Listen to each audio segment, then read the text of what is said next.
الحمدللہ اب ہماری مجلس کی روح اور زینت مجلس اور حسن خطاب اور حاصل خطاب مخدوم گرامی ملت اسلامیہ اہل سنت کی نگاہوں کا تارا، عالم ابن عالم، کریم ابن کریم، سخی ابن سخی، سبحان اللہ سبحان اللہ، ریحان اہل سنت مولانا علامہ مولانا شاہ ریحان رضا خان رحمانی میاں، نبیر اعلیٰ حضرت امام اہل سنت اور محتمم جامعہ رضویہ منظر اسلام بریلی، میں بڑے ادب کے ساتھ اہلیان مانچسٹر اور چیتھم ہل کی کلچرل ایسوسی ایشن کی جانب سے آپ کی خدمت میں عرض کروں گا کہ حضور والا ملت اسلامیہ آپ کی زیارت سے مستفید ہو رہی ہے اور آپ کا حسن خطاب سننے کے لیے بے قرار ہے۔ آئیے اپنے جد امجد کے فیضان گرامی کو آپ پوری دنیا میں پہنچاتے رہے ہیں، ہمیں بھی اس فیضان گرامی سے مالا مال کیجیے۔ آپ کا عالم یہ ہے کہ تو سخی ابن سخی اور ماں گدایان شما حضرت ریحان رضا۔ سبحان اللہ، جناب والا تشریف لائیے اور حسن خطاب سے ہمیں مستفید فرمائیے۔ نعرہ یہ عام طور سے جذبات، ہمارے جذبات کا ایک شاہکار رہا ہے، تو عرض کیجئے کہ نعرہ تکبیر، نعرہ تکبیر، نعرہ رسالت، نعرہ رسالت، حضرت فخر الاسلام مولانا ریحان رضا خان صاحب رحمانی میاں زندہ باد۔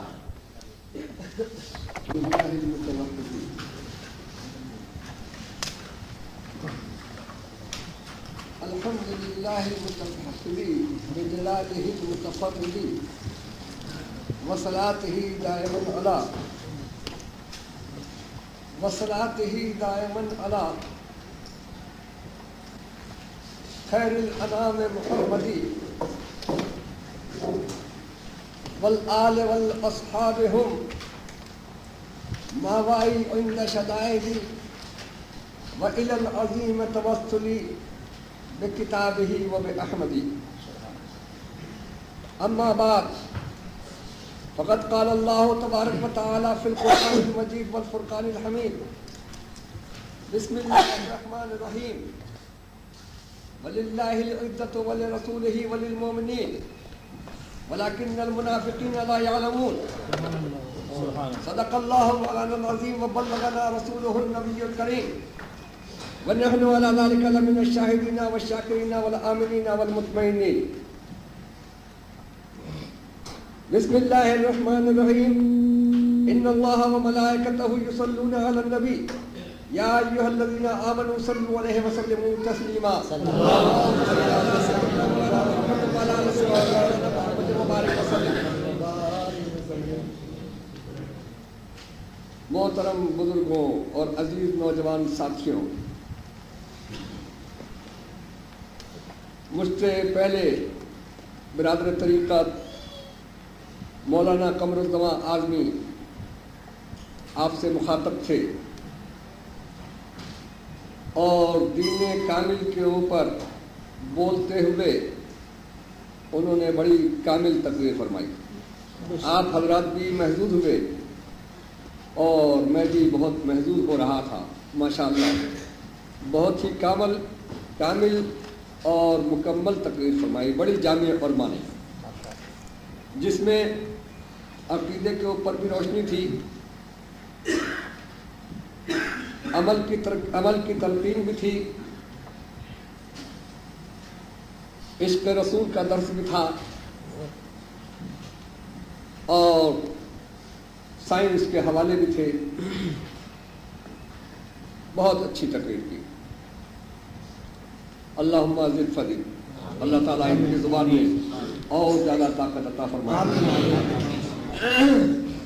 میں نے جو آپ حضرات کے سامنے آیت کریمہ تلاوت کی ہے، اس میں رب العالمین ارشاد فرماتا ہے وَلِلَّهِ الْعِزَّةُ، عزت اللہ کے لیے ہے، وَلِرَسُولِهِ، اور عزت اللہ کے رسول کے لیے ہے، وَلِلْمُؤْمِنِينَ، اور عزت مومنین کے لیے ہے، وَلَكِنَّ الْمُنَافِقِينَ لَا يَعْلَمُونَ، لیکن منافق نہیں جانتے۔ چونکہ وقت کم ہے تو بلا کسی تمہید کے میں عرض کروں گا کہ جہاں تک پروردگار عالم پروردگار عالم جل جلالہ کی ذات کی تعلق ہے، وہ اپنے لیے ارشاد فرماتا ہے وَلِلَّهِ الْعِزَّةُ، عزت اللہ کے لیے، اور جہاں تک اس کے پیارے محبوب آقائے مدینہ سرور کائنات تاجدار دو عالم صلی اللہ تعالی علیہ وسلم کی ذات کا تعلق ہے،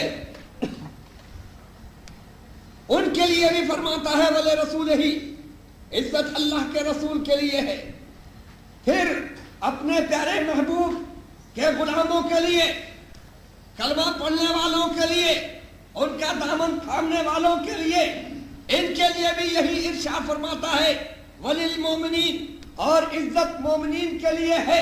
لیکن آج کے حالات میں، دور حاضر میں، ان موجودہ حالات میں، اس زمانے میں جب ہم نظر کرتے ہیں، ہندوستان کی طرف دیکھتے ہیں، پاکستان کی طرف دیکھتے ہیں، اسپین کی طرف دیکھتے ہیں، فلسطین کی طرف دیکھتے ہیں، مصر اور عراق کو دیکھتے ہیں، یورپ کے مسلمانوں کو دیکھتے ہیں، ایشیا کے مسلمانوں کو دیکھتے ہیں، ترکی کے مسلمانوں کو دیکھتے ہیں، روس کے مسلمانوں کو دیکھتے ہیں، ساری دنیا میں کائنات کے ایک ایک چپے کے اوپر جب ہم مسلمان کو دیکھتے ہیں تو ہر جگہ کا مسلمان یہ کہتا ہوا نظر آتا ہے کہ جہاں تک دیکھیے بکھرے ہیں دن کے آشیانے کے، میری بربادیوں کا سلسلہ یا رب کہاں تک؟ ہر دور ہر جگہ کا مسلمان، روئے زمین کے ہر خطے کا مسلمان یہی کہتا ہوا نظر آتا ہے کہ آج ہم، اور آج کا مسلمان ہی نہیں بلکہ ڈاکٹر اقبال بھی یہی کہتا ہوا نظر آتا تھا کہ آج کا مسلمان باعزت نہیں، آج کے مسلمان کے اوپر ذلت اور خواری مسلط ہے، آج کا مسلمان ہر طرف مغلوب ہے۔ ہاں عزت تھی مسلمانوں کے لیے، ہاں مسلمان معزز تھا، لیکن وہ آج کا مسلمان نہیں۔ آج کا مسلمان اپنے اوپر فخر نہیں کر سکتا، فخر کر سکتا ہے تو اپنے آباء و اجداد کے اوپر فخر کر سکتا ہے، اپنے اسلاف کے اوپر فخر کر سکتا ہے۔ وہ معزز تھے، ہم معزز نہیں، وہ باعزت تھے، ہم خوار ہیں۔ تو ڈاکٹر اقبال بھی یہی کہتا ہوا نظر آتا ہے کہ وہ معزز تھے زمانے میں مسلمان ہو کر، اور ہم خوار ہوئے تاریخ قرآن ہو کر۔ تو ہم جب اس قسم کے حالات کو دیکھتے ہیں تو بارگاہ رب العالمین میں یہی کہتے ہوئے مجبور ہونا پڑتا ہے کہ اے الہ العالمین، جہاں تک تیری ذات کا تعلق ہے تو باعزت ہے، اور جس کو بھی عزت ملتی ہے وہ تیری بارگاہ سے ملتی ہے، اور جہاں تک تیرے پیارے محبوب کا تعلق ہے وہ بھی باعزت ہے، اور کائنات میں جس کو بھی جو عزت ملی وہ ان کے وسیلے سے ملی۔ نبیوں کو نبوت کی عزت ملی، وسیلہ مصطفیٰ سے ملی، رسولوں کو رسالت کی عزت ملی، وسیلہ مصطفیٰ سے ملی، کائنات کو وجود کی عزت ملی۔ کیسے کہیں کہ ہم باعزت ہیں؟ ہم کیسے یہ دعویٰ کریں کہ ہم باعزت ہیں، جبکہ ہم یہ دیکھ رہے ہیں کہ ہم کبھی غالب تھے آج مغلوب ہیں، کبھی حاکم تھے آج محکوم ہیں، کبھی کامیابی ہمارے قدم چومتی تھی لیکن آج ہم ناکام ہیں، اور آج اس منزل پر پہنچ گئے ہیں کہ وہ دنیا کی وہ قومیں جن کے اوپر سینکڑوں سال ہم نے حکومت کی ہے، آج وہ بھی ہم کو آنکھیں دکھاتی ہیں۔ دنیا کی وہ ذلیل ترین قوم کہ جس کا کوئی ٹھکانہ نہیں تھا، جب خانہ بدوشوں کسی زندگی گزارتی ہے، آج اس کی بھی یہ حالت ہے کہ وہ بھی اربوں کو شکست دوچار کر دیتی ہے۔ اور کوئی شاعر درد سے تڑپ کے یہ کہتا ہے کہ کوئی طوفان مٹا سکا نہ جنہیں جن کو موجوں نے گود میں پالا، کوئی طوفان مٹا سکا نہ جنہیں اور جن کو موجوں نے گود میں پالا، ان سفینوں کو لا کے ساحل پر چند تنکوں نے غرق کر ڈالا۔ ان کی حیثیت تو کسی وقت ان کو کسی بھی نہیں تھی، لیکن آج یہی ذلیل ترین قوم ایسے غیور مسلمانوں کو شکست کا منہ دیکھنے کے لیے مجبور کر رہے ہیں۔ پھر بھی ہم یہ کہیں کہ ہم باعزت ہیں، تو اے پروردگار عالم، تیرا قول تو سچا ہے لیکن ہماری سمجھ میں بات نہیں آتی۔ یہ مت سمجھنا کہ آج یہ قول اللہ کا جھوٹا ہو گیا۔ کوئی بھی سمجھے لیکن تم نہیں سمجھ سکتے۔ تم بریلوی ہو تو تم کو یہ عقیدہ رکھنا پڑے گا کہ تم سچے خدا کو ماننے والے ہو، اس کی ذات سچی ہے، اس کا قول سچا ہے، اس کا رسول سچا ہے، اس کی کتاب سچی ہے، وہ جھوٹ بول ہی نہیں سکتا اور اس کی کوئی بات کبھی غلط ہو ہی نہیں سکتی۔ بے شک بے شک، سمجھ رہے ہو؟ تم بریلوی ہو، اور بریلوی اسی کو کہتے ہیں کہ جو اپنے خدا کو بے عیب مانتا ہے۔ بریلوی اسی کو کہتے ہیں کہ جو اپنے پیارے رسول کو بے عیب مانتا ہے۔ بریلوی اسی کو کہتے ہیں کہ جس میں ایک طرف اس کے دل کے اگر دو حصے کیے جائیں تو ایک حصے کے اوپر عظمت الہی کا نقش ہوگا تو دوسرے حصے کے اوپر اس کے پیارے محبوب صلی اللہ تعالیٰ علیہ وسلم کی محبت کا نقش ہوگا۔ تو تم یہ نہیں کہہ سکتے کہ یہ آیت کریمہ آج کے زمانے میں غلط ہو گئی، نہیں۔ ہاں، وہ تو یہ کہہ سکتے ہیں کہ جن کا یہ عقیدہ ہے کہ اللہ جھوٹ بول سکتا ہے، جن کا یہ عقیدہ ہے کہ اللہ جھوٹ بول سکتا ہے، وہ یہ کہہ سکتے ہیں کہ ہم نے تو آج تک یہ عقیدہ ہی رکھا تھا، لیکن اسی آیت کریمہ کو دیکھ لو، ہم تو آج تک کہتے ہی تھے، اور یہ بریلوی ہم سے کہا کرتے تھے کہ لاؤ دلیل، کیسے اللہ جھوٹ بول سکتا ہے؟ تو ہم ان کو سمجھایا کرتے تھے کہ دیکھو، اگر اللہ جھوٹ نہ بول سکے تو بندے کی قدرت اللہ سے بڑھ جائے گی، اس لیے کہ بندہ بول سکتا ہے اور اللہ نہیں بول سکتا، تو بندے کی قدرت بڑھ جائے گی خدا سے، لہذا یہ تسلیم کرنا پڑے گا کہ اللہ بول سکتا ہے لیکن بولتا نہیں، اور بندہ بول لیتا ہے، لہذا بندے کی قدرت خدا سے نہیں بڑھے گی۔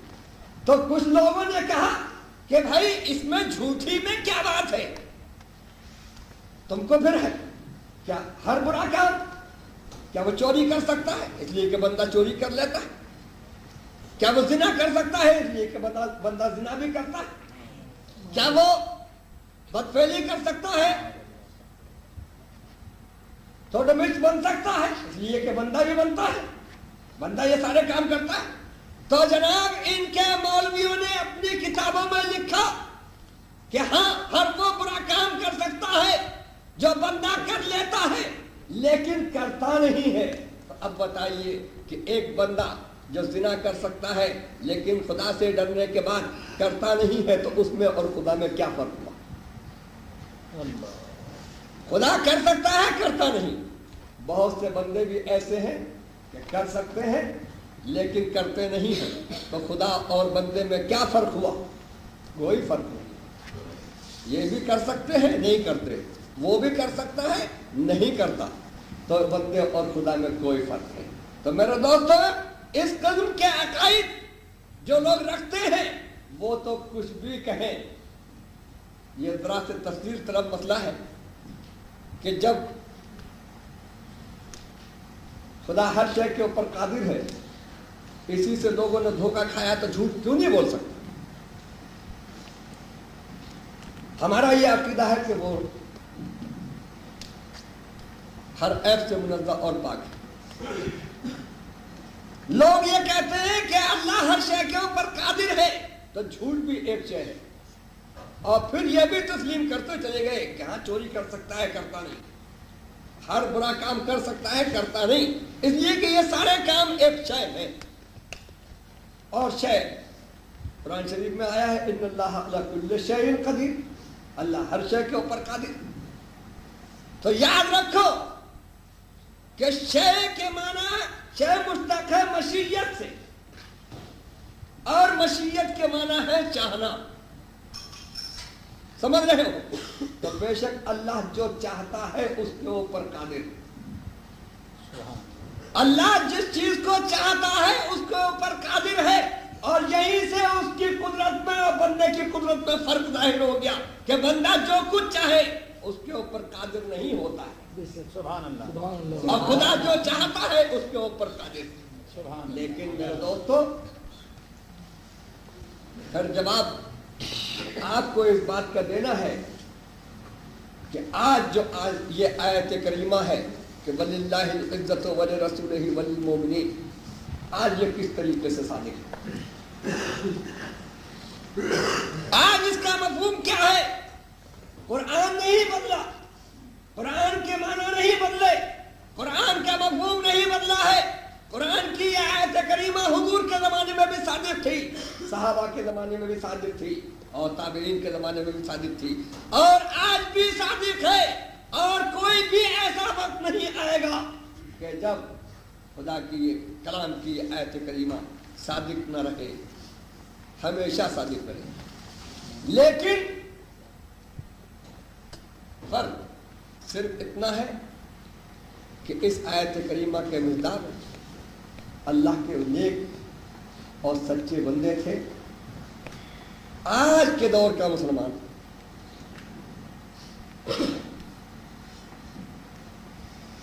اس کا مصداق ہو یا نہ ہو، مصداق کے بدلنے سے کلام کے صدق میں فرق نہیں آتا. کلام اپنی جگہ صادق ہے، لیکن یہ دوسری کی بات ہے کہ جن لوگوں کے اوپر اس کو صادق آنا چاہیے وہ لوگ بدل گئے. اس میں لفظ آیا ہے وَلِرَسُولِهِ وَلِلْمُؤْمِنِينَ، عزت اللہ کے لیے، عزت اللہ کے رسول کے لیے، اور عزت مومنین کے لیے ہے. اور مومنین کے لیے عزت کم ہے. یہی مومنین کا لفظ ایک جگہ اور بھی آیا ہے، وہاں بھی ارشاد ہوتا ہے وَلَا تَهِنُوا وَلَا تَحْزَنُوا وَأَنْتُمُ الْأَعْلَوْنَ إِن كُنتُم مُؤْمِنِينَ. خوف نہ کرو، رنج نہ کرو،